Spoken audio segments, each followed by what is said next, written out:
Hey everyone, it's June here. We're unlocking this Patreon episode that we did about a month ago on the history of 4chan. It's a really fun episode. We'll also be revisiting this topic at some point in the future and finishing going through the notes that our wonderful researcher B put together for us on this topic. So keep an eye out for part 2 on our deep dive of 4chan. We're unlocking this one since we're getting ready to do our first live show of Western Kabuki in Chicago this weekend. So we're all busy traveling, all that. So we're just putting out a little freebie for everyone. Hopefully everyone enjoys this. This is a really fun one. If you are listening to this as this is uploaded, you can still, there's just like maybe 5 or less tickets left for our live show in Chicago. If you just go to Brown Paper Tickets, Western Kabuki, you can find us there and you can maybe see us perform live this weekend. That should also be a really good time. So yeah, we got a lot going on. Lots of fun stuff to come. Lots of fun topics we'll be covering as always. So see you in the show. Welcome back to Western Kabuki. We're doing a round 2. For everyone listening right now, this is going to be round 1, and you will hear the round 2 later. But we attempted this episode like 2 weeks ago. There was all sorts of shenanigans that if you're in the smited Patreon, by God for trying to do this. Doge infiltrated our Riverside room, disconnected cables, got rid of all the fraud, and basically we had a different episode at first, but we're back doing this episode again with Tom and Joe from the Chicago Institution, the Anime Sickos podcast. How are you guys doing? We actually asked you to call it a Chicago legend. I can't believe you would insult us like that. You can be like a legend and an institution and like a corporation. You can be everything. You know what? I'm going to go back to the tape because I do remember you saying institution. We're getting railroaded here. Don't let them do this to you, June. See, I love to make sure the guests are taken care of. Mm-hmm. I love bending at their whim. I love making sure they're having a great time and feel like they're winning. Well, here's the thing. I was inspired by our incredible new regime where they have an incredible technique that they're doing where they just lie for their own benefit. And so I did that just now. There's no counter, right? It just wins. Nothing beats rock. You know, it worked. I mean, it fucking worked on me. Holy shit. I understand Hakeem Jeffries now. He's kind of in a lose-lose position. But I realized I did this backwards. I introduced the guests first. And as always, we have Caleb and Alex. How are you guys doing today? Vibing. Yeah, I lied to you guys 2 weeks ago when I said... So what I told you was that it was snowing, and in Washington State, if you don't live in the city centers, all the power lines are above ground, and there's lots of trees. And when it freezes, they snap, and the power goes out. Okay. That was a lie. What actually happened was the Doge broccoli-haired, pimply-faced teens came in and dismantled my internet and actually beat me and locked me into a room for several days, telling me not to do this episode. But courageously, I'm back, and we're going to do it. Doge be damned. We've returned. We're back. USAID funding is back. Yeah, they cut my funding. They cut my Uncle George Soros money. Nice. It's all going to be worth it for you guys to get the tens of Anime Sickos listeners who do not already listen to this show. We're in. We love every single one of them. We love all Baker's dozen of them. Tom and Joe, tell us a little bit about your show. I'll tell you this.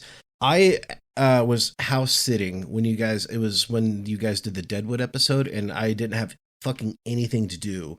House sitting for a friend, and so I just got a backpack. Well, it was a laptop bag full of beer, and I just walked around downtown Tacoma listening to that, drinking beer, and it was the best podcast experience ever because I fucking love Deadwood. Tell us about your show. It's not always about Deadwood. That was just the one episode was about Deadwood. So the show is Anime Sickos podcast. So obviously we do a lot of anime like Deadwood. They should do an anime Deadwood. That would be sick. Oh my god, a Deadwood anime would be so wild. Okay, I thought I was losing my mind. I was like, wait, there was an anime Deadwood? I didn't think so. Okay. Well, here's the other thing about Anime Sickos is that we haven't talked about anime in the sense of where you define anime very strictly and traditionally in that it is an animated cartoon show produced in Japan. We haven't done that for, I think, think 4 years. We just don't. We define it very broadly to mean any sort of thing that you watch or consume. Like a book is anime. Like Roadhouse, the movie is anime. Like yeah. He has Super Saiyan brow. I agree. Yeah, he has Goku hair. He has like his crew of side characters who show up once.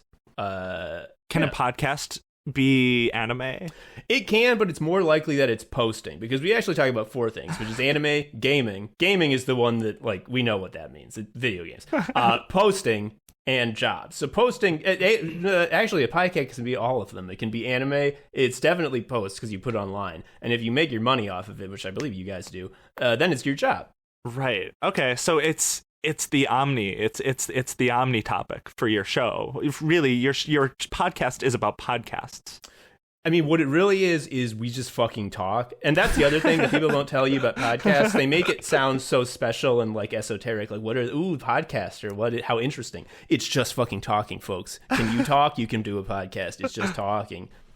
We're talking about 4chan tonight, and it's a couple things that probably we need to get out of the way. Obviously, like 4chan is one of the most influential websites, I would say, and we got an hour-ish to do this. There's going to be so much stuff that we're going to skip over, and so if there's something that like you're waiting for that we can't talk about, we're really going to be going to kind of the history and formation of it and talk about why and how this matters and what things that influence culturally today, because I think that the thing that we're trying to do is draw a through line like we did with our Something Awful episode with Cameron, is like, how did these websites form, and like how did they kind of, I guess, create the culture that I guess made the hell that we live in today, right? So yeah, I mean, there's so much, as we have the most terminally online administration of all time in history of any country. Like all of these websites, there's like a through line of how all of the cultures and moments, I think, shaped where we are right now. Like it's very strong case for that. Yeah. You can see like on Twitter sometimes, like the Nazis will use the green text thing from 4chan. It doesn't obviously like make the format, text green. yeah. Yes, and it's like just a giveaway, like where I'm from, what created this monster. Yeah. I swear Elon has even done that himself. I'm pretty sure. Yeah, I believe probably. so. If not, he absolutely browses 4chan. Oh, yeah. Probably. So we're going to kind of talk about the history of it. We're even the stuff that we're talking about. I just wanted to give a shout out. We just hired our wonderful community manager, B, to also do a lot of our research notes, and she did a wonderful job. I've got like 20 something pages of like citations and notes and about all this stuff that we're going to include when we drop this episode. So if this is of interest to you and we gloss over some things, definitely give those a read because they're very well done. She does fantastic work. Yeah. If we will not hit everything, so definitely make sure check out her work. Yeah. If you are an insane sicko that really wants to know about this horrible stuff, we've got. I'm not actually joking. In my research, I don't think that I found a more concise or like better document that catalogs all of this stuff, and I think that there are probably a lot of people out there that would be interested in reading, because I mean, she did everything from like screenshots of like websites from the 90s and translated them from Japanese herself and stuff like. I mean, it's very good work. So if that's of interest to you, just know that they're in the Discord. I'll put them in the show notes too, I think. I'll probably just post it too, honestly, like when we get this episode out. Yeah. Okay. So we're gonna go back to. We're gonna start with some of 4chan's predecessors to really understand the concept of like anonymous posting culture and stuff like that. You have to go all the way back to like Japanese culture in like the mid to late 1990s, and the first kind of predecessor, and also just we're going to talk about a couple different websites, and there is overlap between them, but I'm going to try and talk about them in chronological order in terms of when they were created, but just understand there is crossover. The first one that really comes up where like the idea of just like anonymous posting culture and all this horrible shit that like we still do today comes from a website called Ayashi's World, and this is like a bolt. So Alex, you had mentioned that you used to do, and this is prior to my time, but this was a dial-in type of bulletin board. So how did that used to work when you have to call in? How did that work? Windows came with an app that literally was just like a blank screen, and you would have to type in a command, which was like, God, I don't even remember what it was. And it was like dial blank, blank, blank, blank, blank. And you had to connect a phone line to your computer, and then the phone line would connect to a modem. The modem would connect to the wall.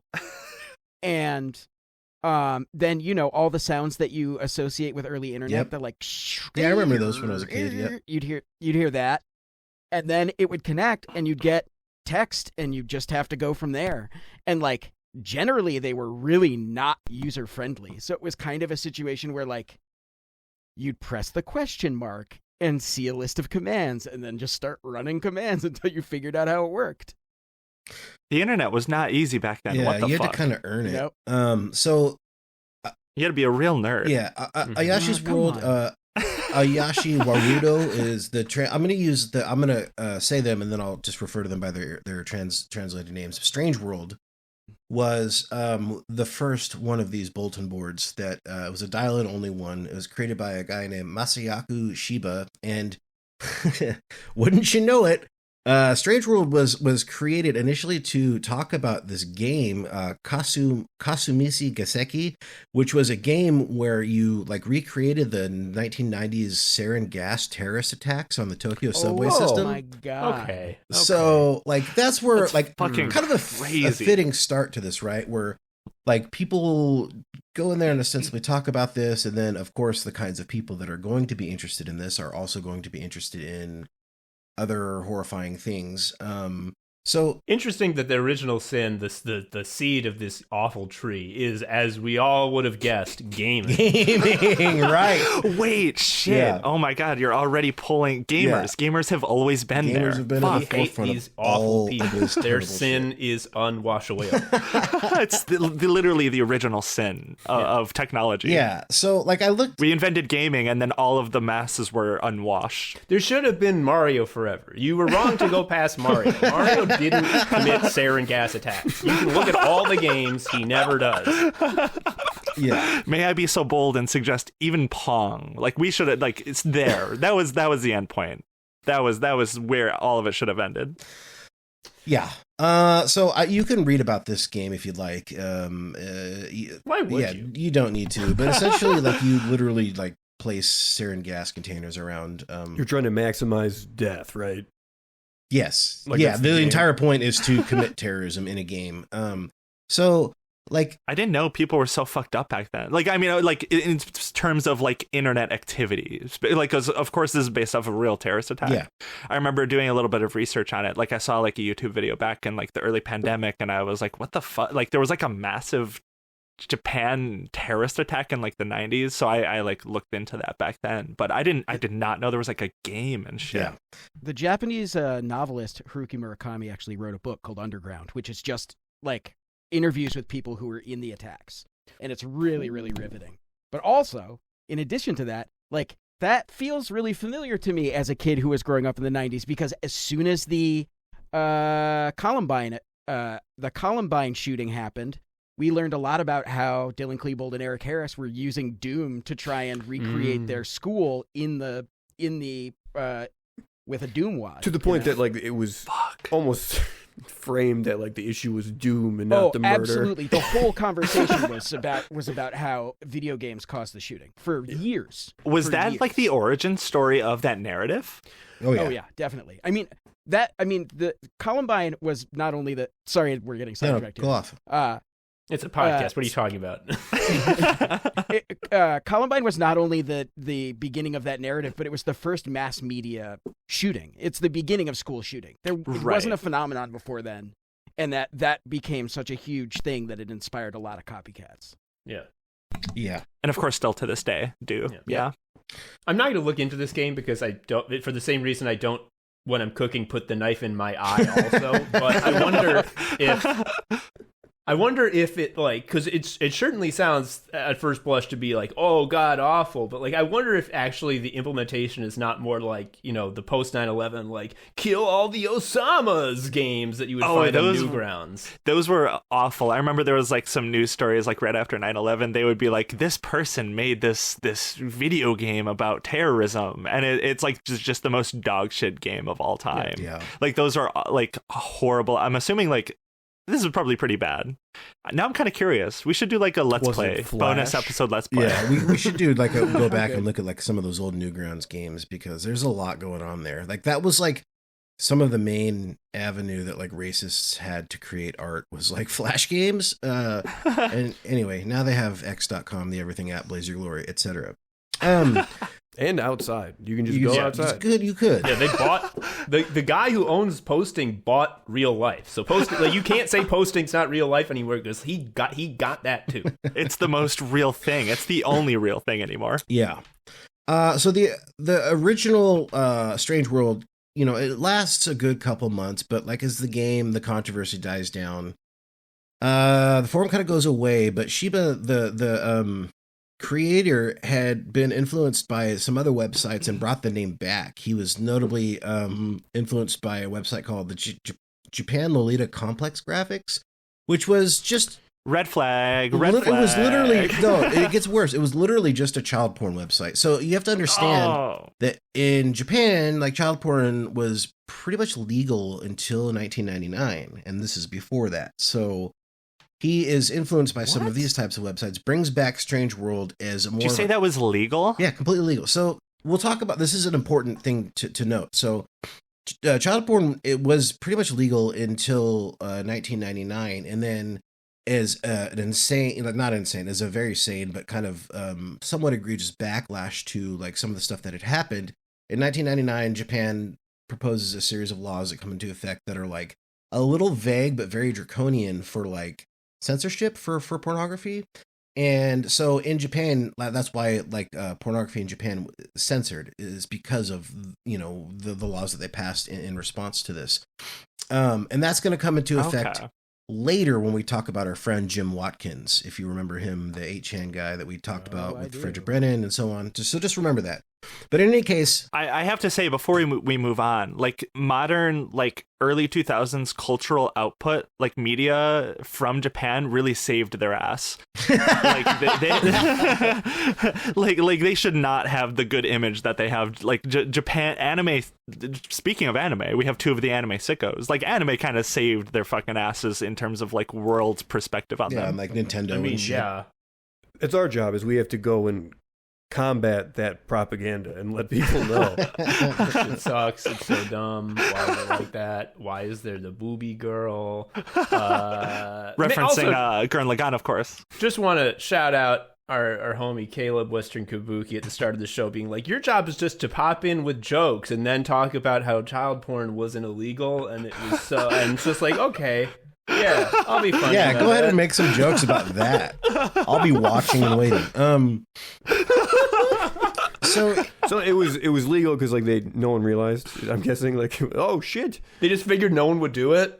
Maybe that's the most generous reading. That's like an Elon Musk mindset. Like, oh, if we just make everything like what? Like they're not going to do it if we make it legal, obviously, because it's bad. And it's like, well, yeah, I think it's one of those things where like it wasn't like it wasn't like expressly permitted. It was like there's no laws technically against it, and they didn't make laws against it until 1999. That's my understanding.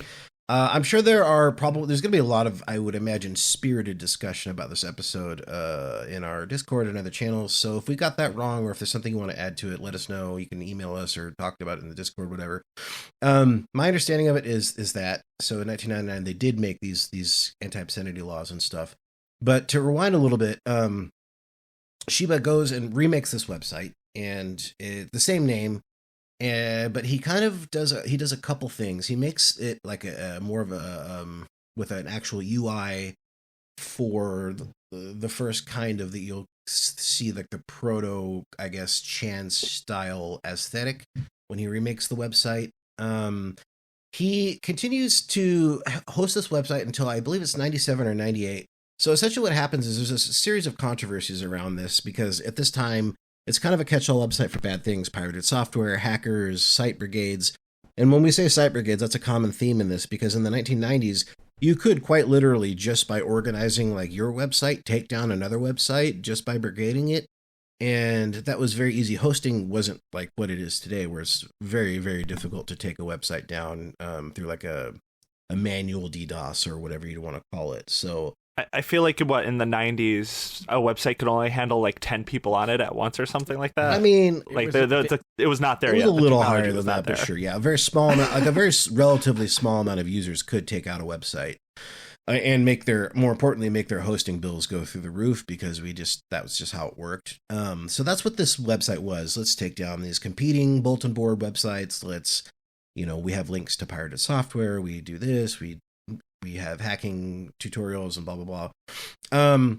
So through a series of just various controversies, one of them being there's a series of murders of children, the Kobe child murders in Japan. The name of the murderer, who was another child, was actually leaked on Strange World. And so this gets like legacy media is what we'd call it now. At the time, not legacy. It's media, I guess, just coverage. So there's a huge influx of new users to the site. And he can't really like keep up with the hosting costs, with the website constantly going down. This board that he had on there, the Gisu or the scum board, which is like the first B, basically it's just a random board for anything, starts to like target and harass him. It's like the quintessential story of like the users of he was the first low tax. Yeah, this is the ageless story of like a forum moderator being harassed by their own users. Yep. That's tales old as time.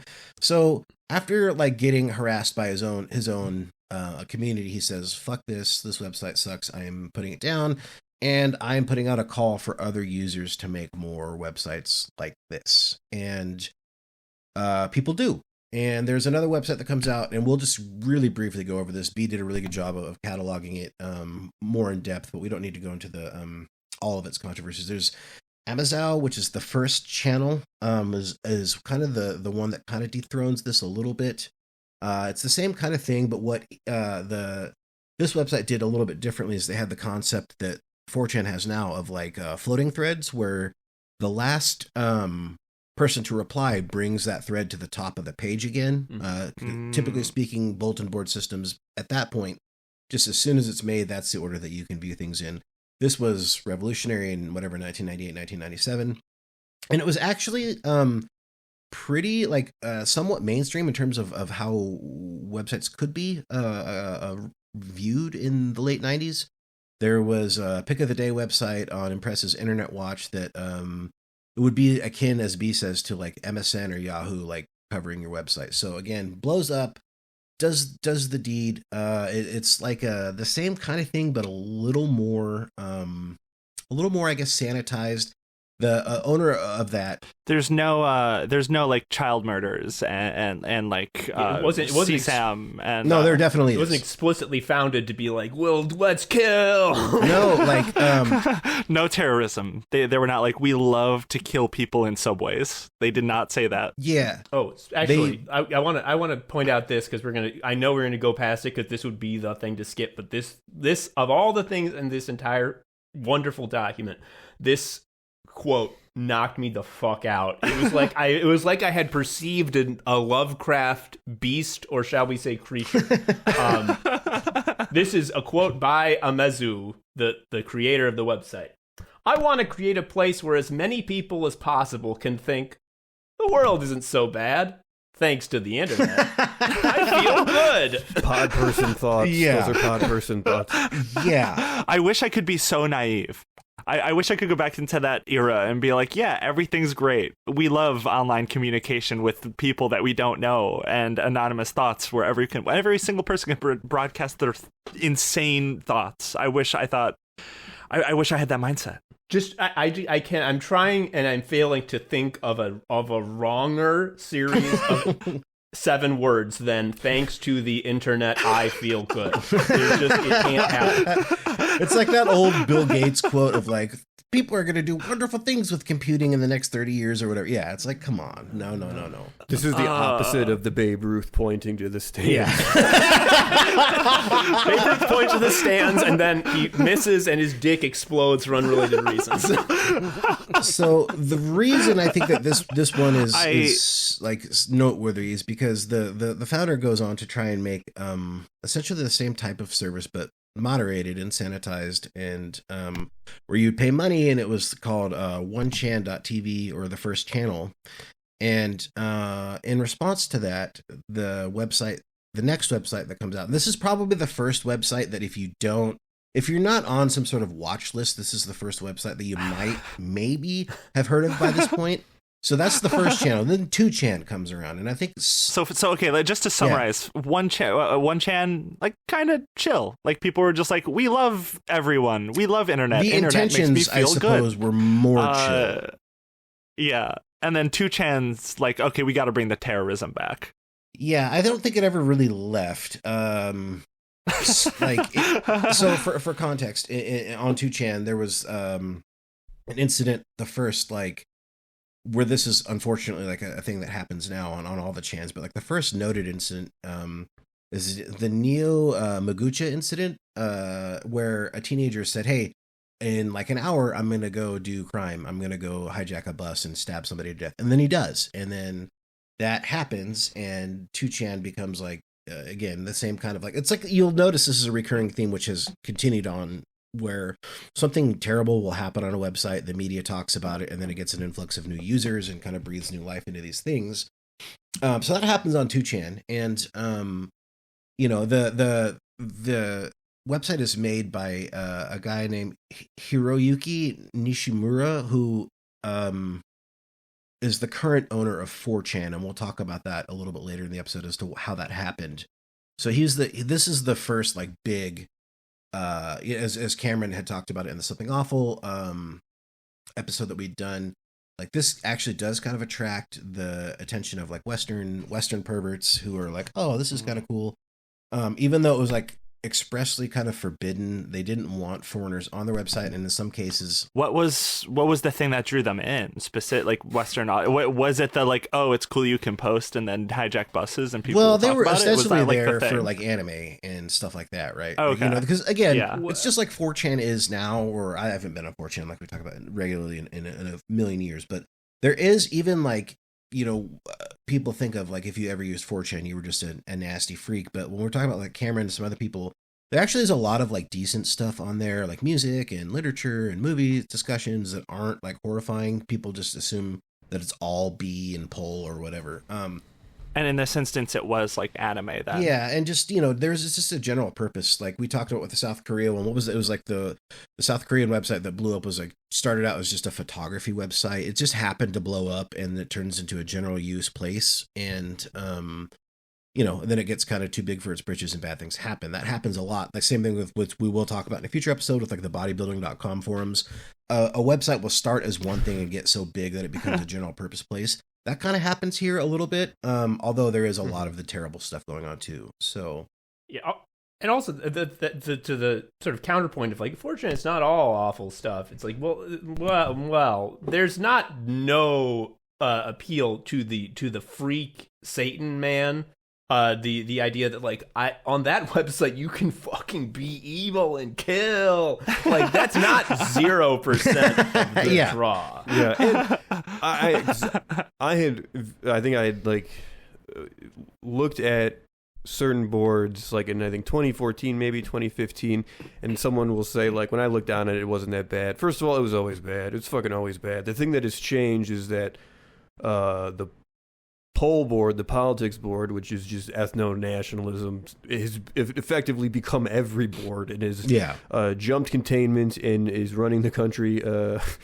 So that element. But to your point earlier, that a lot of the specialized subject forums, such as like music and whatnot, were really good for people would put together. They called them Mew charts, which were like, here's all like here's a 5x5 of like my best albums this year or whatever, and like that shit I love. Yeah, I could not get enough of that. Like other than the politics, I feel like that's the longest lasting impact that probably 4chan specifically had was like the Mew boards, the music, the influence that kind of spread from that, and like I don't know if it's giving it too much credit, but like influenced kind of a whole internet like specifically people on the internet generation of people that listen to music.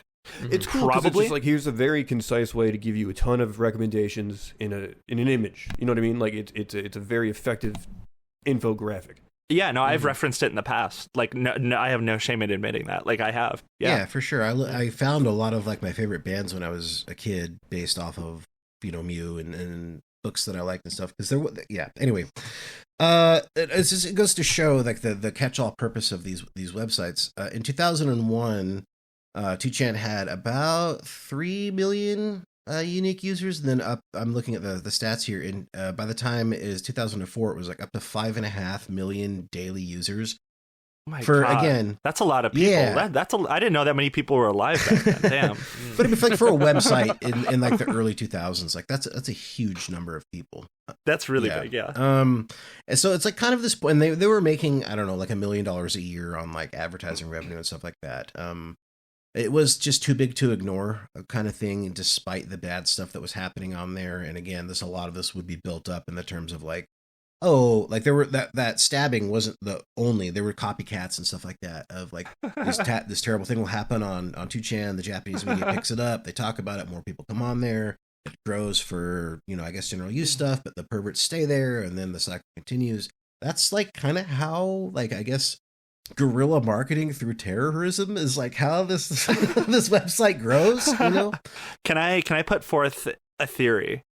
The CIA is making people do this, like they're like psyoping them through using them, posting that on these websites to grow their influence, to grow the mass psychosis of like where we are today. This was like I believe this 100%. This isn't just a theory anymore. I now believe that this was a CIA op to get people to go fucking insane. The first like mass hysteria that the modern world has seen. Yeah. And now Elon Musk wants to disband the CIA. So it looks like they were Jokes on that. Petard. Yeah. They just wanted to. Channers always win. They had a full ideological commitment to replacing. I mean, these alphabet agencies, they're vestiges of a world that could not hold itself together and needed to do so through spycraft and military action. What will last forever? What will always maintain itself? Posting. 100%. I mean, like as we have all seen, what is the CIA even doing these days? Like back in the day, they got they fucking lost it. Like they used to assassinate people left and right. They got like Fred Hampton, they got JFK, they got MLK, but now these days they got 2 shots at Trump and they missed both of them. Like, come on. Yeah. What is this? And like some kids are like, hello, we're going to come to your office and unplug your shit. And they're like, the 70s CIA would have like an office pool about who could get the most headshots. Like it's just so crazy. This is how we know that they're just a shadow of their former selves. Like there is no deep state in that conception anymore. There really just isn't, because we would have seen action. We would have seen results by this point. I mean, every one of them, I mean, they're humans too. It's endemic now. They're posting. We know that these guys are posting. Yeah. Even if they're just lurking, that counts. Lurking counts. Which means that they see big balls coming up to them, and it's like a celebrity. It's like oh my God, Taylor Swift's visiting the office. Come look. It's fucking big balls. Yeah. Oh no. Oh, you're right. Oh no. So as the website grows, you know, more and more controversies are happening. He either can't or chooses not to moderate it enough. And so the website in 2009 comes into under scrutiny for unmoderated drug trafficking, and he creates a shell company that he claims hosts the website. Although later it comes to light that this is actually just a shell company that he owns. But eventually the Tokyo Metropolitan Police Department investigates them for drug trafficking, among other things, and he has to transfer the hosting to, and not just for this, but for like the anti-obscenity stuff. None other than Jim Watkins, a company, NT Technology, takes over hosting for 2chan. And the reason for this is because Jim Watkins, He's a real jerk. He's a real freak. yeah. If you don't, we're going to learn just most people. Well, maybe not most people. Some people listening to this will know some of the things he's been up to. But if you don't know, like Jim Watkins got his start like through internet startups and stuff. Essentially, like he had a website. It was called. I'm looking at my notes here. I can't find it. Like the Asian Bikini Bar or something. And what he did was, like he just. Hang on. Are you just gonna whoosh past that? Well, hang on. I gotta tell you the whole story first. Real quick, but I just love that at this time. I love like you could make just like a website called bikini, like Asian bikini models, and or it was you the could source be of your fortune. Yeah, or you could create like you could be Peter Thiel and create PayPal, and you're equally as evil. Yeah. Like it's the same evil, but it's a different route to get there. You know. Well, I used to think that like if someone was famous enough for me to know about them, like they have to be rich. Like when I was like a kid, I'm like, of course someone's rich if I've heard of them. Now I know that's not true, but I still kind of think that like if you were the guy who like got boobs.com, like you're rich, right? gold. Like you're like that's it. You just made it. Like you're done with life. You can sell that shit if they still haven't yet. I'm sure you could sell that shit for millions. Yeah. So Jim Watkins' entire thing at this time, he had a lot of websites. And what he did essentially because of boobs.com, he basically he had like thousands of websites that were just like boobs.com, but a lot worse. And so he essentially is like marketing uncensored pornography to the Japanese market because these laws do go into effect. Remember I said before that would come into effect later.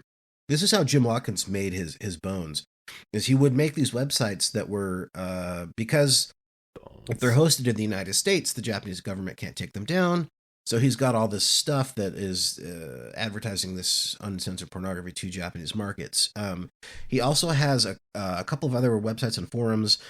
One of them is, what's it called? BB Spink, and it's like I just have to say that that's. I don't think it is, but it just sounds like a slur, and I feel like it's bad. I feel like this is a bad one. Whether it is or not doesn't matter because I was reading it as BBS pink because I'm just like porno and the word pink, just like BBS pink. Like, that's probably is something's it. wrong. BBS pink. That makes more sense. Okay. Well, I like BB Spink a lot BB more. Spink. Though. Yeah, I mean, yes. That's more it's a little quirky. It doesn't immediately make you think of like, oh, they're doing something wrong here. So he has this website, and years later, these DMs would be leaked where the moderators of this website are saying, hey, there's a whole lot of like child porn on here, and he expresses either disinterest or like he doesn't want that stuff taken down. And in fact, there is one instance where a moderator of their own accord removes a thread of child pornography, and Jim Watkins removed that moderator from power for this website. So this is how this nasty motherfucker is making his money. And he takes over. I'm going to pop in with a joke right now. Yeah, what's your second child's CSAM joke? What is it? What do you got lined up for us today? Just that sound for like a minute. So years go by, and essentially what happens is Jim Watkins says, hey, 2chan's not paying their hosting bill, so I'm going to seize this website.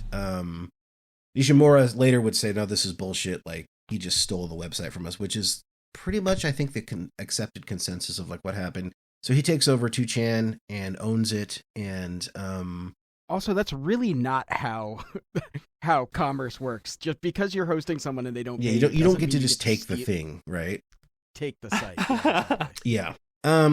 So that's kind of like we'll come back to that a little bit, but we got to go back in time a little bit, back to 2001, because that all happened in the 2010s. But the first B was Futaba, and that was like a backup to 2chan, because again, when I was talking before about like, oh, you could very easily take down a website through raids, or just if the website grows too much, you can't keep it up. So this is essentially a backup for 2chan. And Nishimura was like hosting 2chan on his own servers, and there was a very reasonable thought that this website could go down. So it was very common for these other like pop-ups to come out. And as this website comes out, they do have like a kind of random board, and that's actually where B comes from. Is from this website, and that's actually why the random board on 4chan later would be named after this. But And that's the board that people associate most with what 4chan is with 4chan, yes, right? yeah. Why is that? Just because it's general topic? Is that like why that happened? Well, as you know, 2chan would grow, this website kind of became its like nasty, seedy shadow in its own way, right? And another thing that this website had done was they had worked. So historically speaking, a lot of these websites, because of hosting was such a commodity, they didn't want raids and stuff. They would actually ban like countrywide certain countries from being able to access, or it might even just be a website you could only access from within Japan. What this website did instead was they created some offshoots where Moot, who would eventually create 4chan, and some of the Western, I guess, perverts that would get into this, would collaborate with some of these guys with an offshoot called world2chan.net or world2ch.net, where it was explicitly the first kind of international collaboration between Japanese and Western, I guess, but for lack of a better term, shit posters or whatever. And that's like kind of how B comes about, because this website's like, well, it doesn't have the infamy or the channel or I guess the viewers that 2chan has, rather, because again, at this time, 2chan is doing millions of unique visitors and stuff like that. So they open this up to like Western audiences, and there's some collaboration. And in fact, one of the people who worked on world2chan.net or world2ch.net would eventually help with the coding. Moot would talk about this in an AMA years later, actually help make the code for 4chan, because it's like, again, the first kind of collaboration. So everyone's just fucked up. Japan, America, Yeah. we're all kind of freaks. This is where we're we all enter fucking the disgusting. West enters the picture. And we did talk about this, obviously. We've talked about this in a few episodes with Jay and with Cameron just a few weeks ago. Somethingawful.com comes into the mix at this point. Tom, Joe, were you ever on Something Awful? Was that like your era? So I did not post on Something Awful. After the I guess it's still going now. I guess like I've done a lot of reading of like Not so Grover anyone House would and notice. whatnot, but did not spend time on there. Yeah, me neither. I didn't go on 4chan or Something Awful because I was afraid. Like as a teen, I'm just like, that's where they're mean to you. Like they yell at you there, and I don't want that to happen. And like that was straight up it. Like I at the time, like most people thought that like the Hitler jokes were them being edgy. When they named Mountain Dew Hitler's Nothing Wrong, that was edgy. Yeah. No, I was right to be scared. No, it is crazy. I think we talked about this in the one, like just really briefly, that I think we attempted to record 2 weeks ago, but no, it is kind of crazy that like how many years ago, 15, 20 years ago, like there was this group of people on 4chan saying That like organized to get Hitler like did saying, nothing wrong. Hitler did nothing wrong. The Mountain Dew flavor. Yeah, and then that was the second one was Gushing Granny. Both the second one's worse than the first one, but both are really bad. Like both are really bad.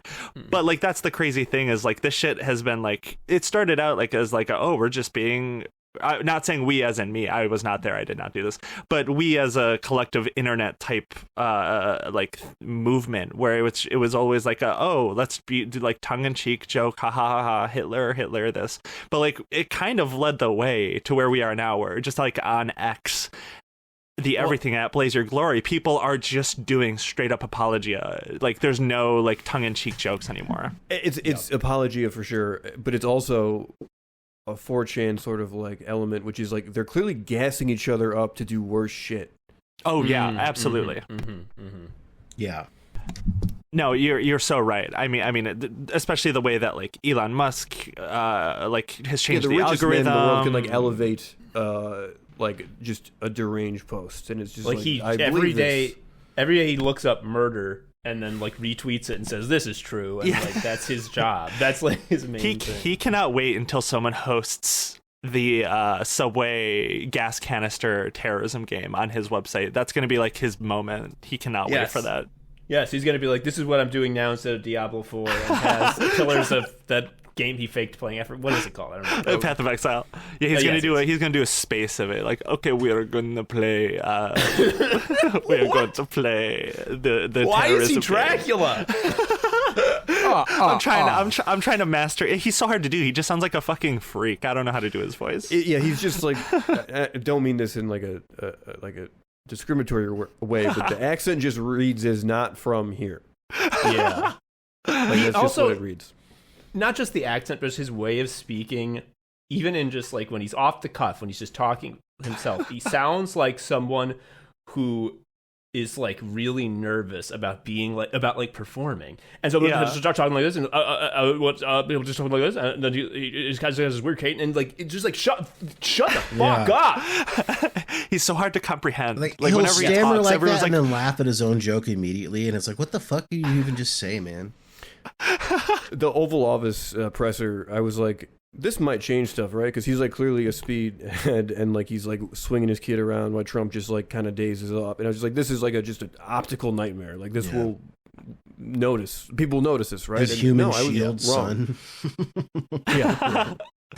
Yeah. Now somehow he is still skating by. Don't really know how, but he's doing it. Yeah. While Trump just is kind of just clocking in.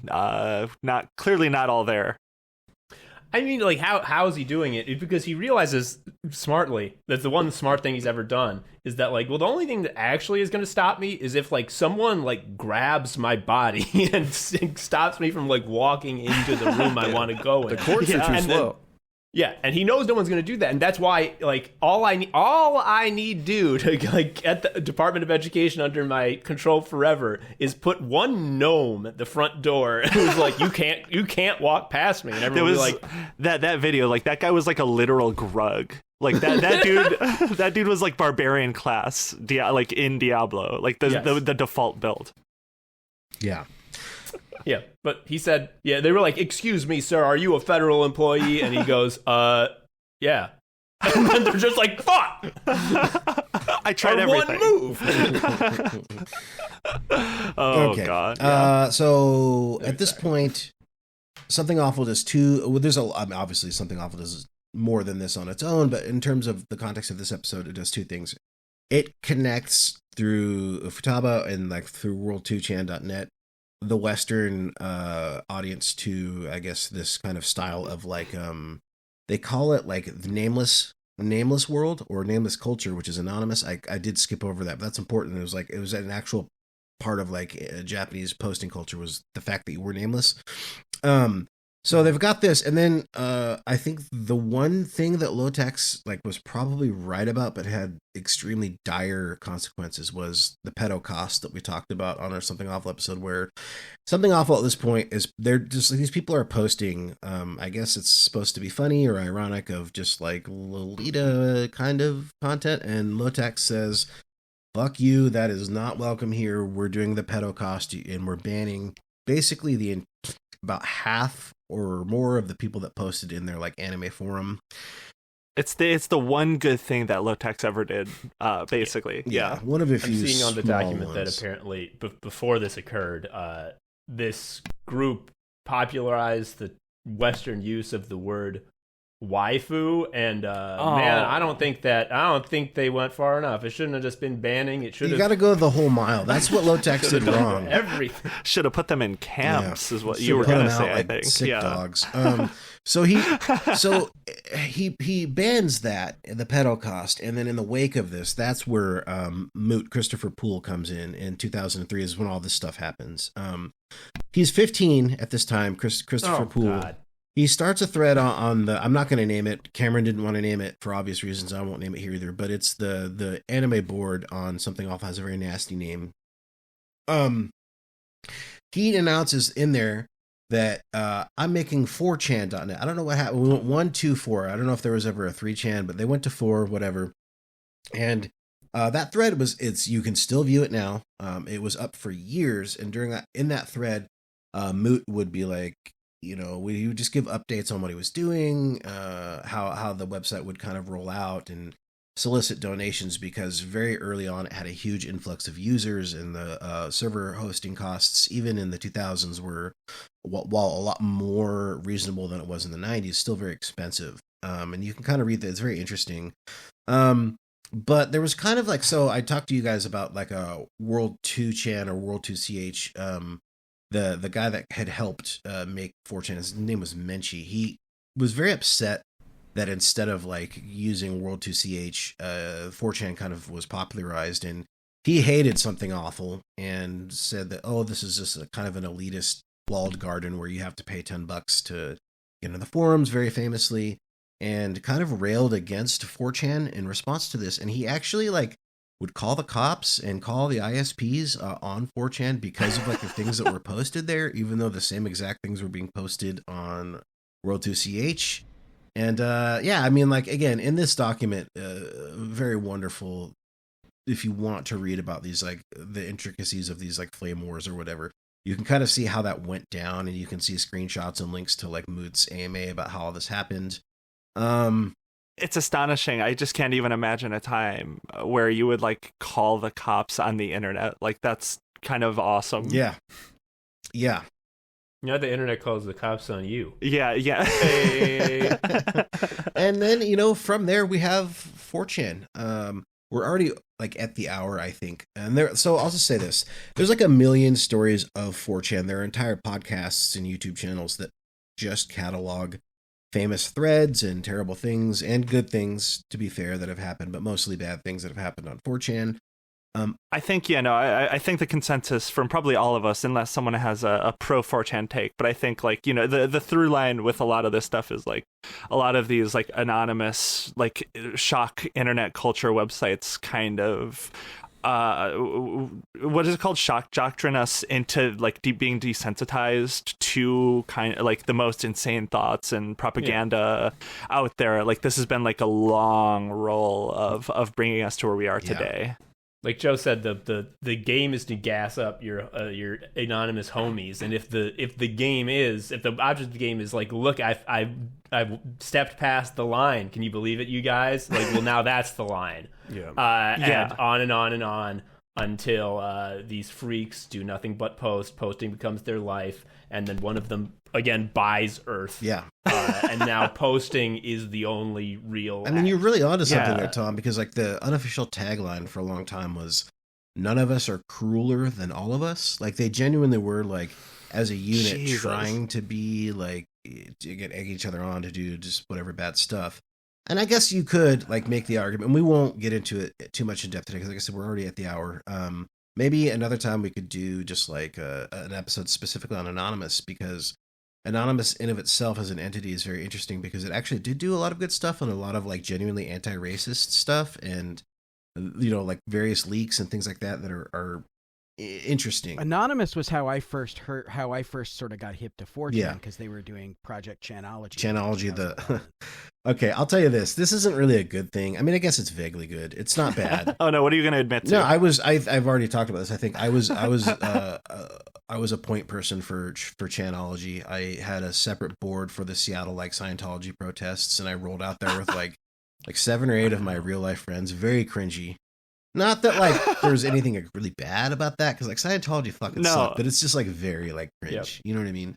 I love when I learn more about your past, Caleb. You're one of the most like low key like the Forrest Gump of the internet. Like literally, I was just gonna fucking say that, dude. You've been present for it all. Yeah. Like, it's gonna zoom in on the picture from like 1960 when they invented the internet or something, and you'll be it's there. Really you'll funny be with the crowd. It's really funny. It'll be The Shining. If you look at like Chanology and like the Scientology protests and stuff, if you look at some of the YouTube videos, I'm not gonna out myself, but I'm in the background of a lot of that footage. Yeah, dude. Caleb. In the Seattle wearing ones, the Guy dude. Fawkes mask. What's that? No, I was not wearing a mask at all. And we actually, okay, one quick little story. We actually did, because the whole thing was like the Scientology people, like if you engaged with them, they would have like genuinely, they would have people that would like try and intimidate you, and they would have people follow you and like try and get your like license plate and stuff like that. I actually, like, we did get followed by like somebody from the Seattle Scientology place or whatever. Like, because we weren't wearing masks. So the Guy Fawkes people were smart enough to conceal their identities and stuff.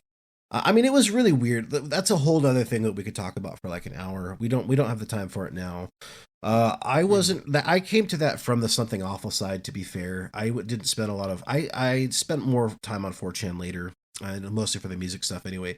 But yeah, I mean, like I was definitely in the trenches for some of that stuff. And like, I would say just as in general, like Anonymous, cringe as it is, there was like a lot of good stuff. You can read about some of it here in this document if you'd like. I think another time we just have to go back and do an entire episode on like. I think so too. I was going to say we should just do the other half of this in another episode at some point, because there is still so much. This was just no, I would love to revisit that part of it. So here's like one thing it was never clear to me, because you pointed out that like the hacking group Anonymous has like done good things, like targeting like not targeting targets that should be targeted and not like people, right?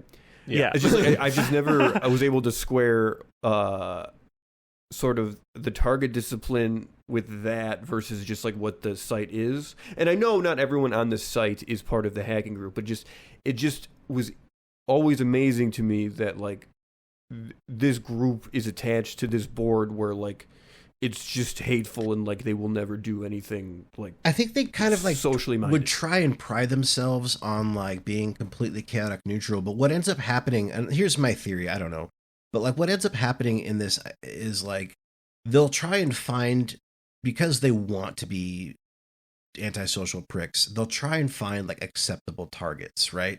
And that's why you have like the Hal Turner thing. And if you don't know who that was, I was definitely a part of that. Hal Turner was like a neo-Nazi, like a radio guy that they harassed endlessly to the point where he just was off the air and they fucked him over. He used to like, there was a big thing was, and I was a big part of this, where you call up his radio show and he would just like flush the toilet and he would fucking go ballistic. He would go fucking crazy. And it was very funny. His show was ruined because you just call in and flush the toilet. He'd go crazy and then he'd take the next call and so on and so on. So like there was stuff like that. That reminds me of Not Even a Show's bit when he calls what's his fucking name, TJ or whatever, and he just is like, you got a nice shirt. Like he'll call with a different number. It's like, I like your shirt, and he gets fucking pissed because like every other call is about his T-shirt or whatever. Yeah, I actually I got Alex Jones's phone number from a friend of mine that I'd made in this period of my life. And I called Alex Jones and I flushed the toilet on him. He also, this was just his personal number, by the way. And he also went fucking ballistic. And he called, I think I might still have it on an old computer. He actually called me back and left me a voicemail screaming at me. Very good. If you find it, please put it at the end of this episode, please. That's like real. That's like he's not performing. No, he was genuinely angry. He was upset. so red. This was, Jesus Christ, this must have been, Jesus, 2009 or something. I don't know. Long time ago. God. But I saved it for a really long time. What a wonderful time it was when you could have the statement, the Nazi radio show was receiving grassroots blank, and it was filled in with anything other than support. Yeah. And then even better, it was ended. It was ruined completely, never to be heard of again. That they would be brought on Fox News these days. They would get like 1 million new viewers. I mean, but the thing is, like, for every one like ostensibly good thing like that they did, there was like 50 bad ones. You know what I mean? So you can't like give them. You don't need to give them any credit. You don't got to give it to ISIS, right? Like they were bad, but there were some like ostensibly like okay. And Anonymous itself, did do a lot of like whistleblowing and better things. But I think again that's probably a time better served for a different time, different episode. Yeah.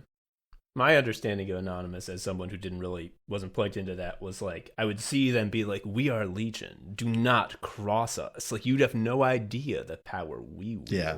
And I'd be like, oh, I can't wait for like a big news story about how like a serious evil was undone by these hackers. And then nothing happened, right? Yeah. Never. Yeah, that was always my experience with it too. It's like, oh, I can't wait. Oh shit. And they still do that today. Today they still do that. There was like a video I saw a week ago from Anonymous. Who knows if it's even still anonymous? Like do not cross us. And it's like the only hacks Sorry, the only hacks that have happened that have been moving the needle at all in my lifetime have been like puppy girls.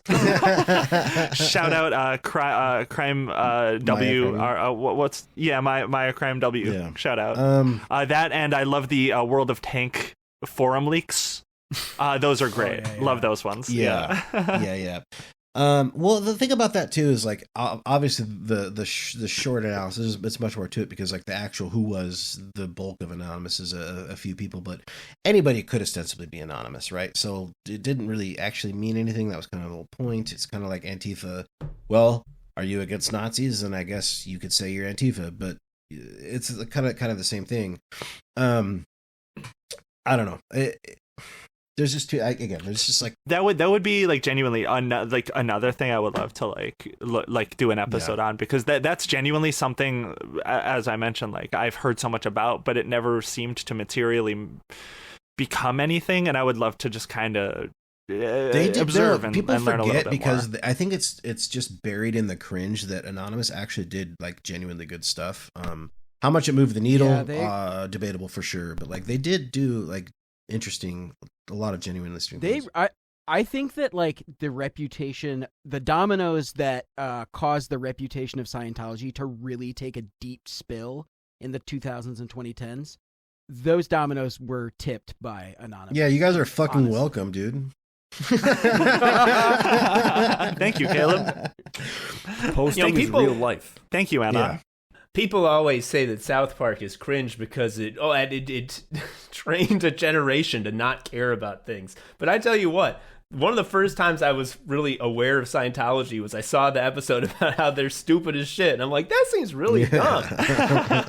So who's to say how evil South Park is? It is so fucking funny that every like 3 months someone's like, you know what I gotta do? Make the South Park take, baby, as though we have not done this 1,000 times. Well, the thing is, the show is still running with new episodes. Yeah. No, it is. I'm pretty sure. South Park? Don't quote me on that, but I'm like almost 100% sure it's still running. So they're like they did something kind of funny. And my understanding of this is minimal, but they like licensed it to 2 different networks. So there's like a lawsuit going on, so they can't release new episodes, but they're still making them. They're still around for sure. They're just cranking them away and putting them in a vault somewhere. Yeah. But they have been up until recently. Okay.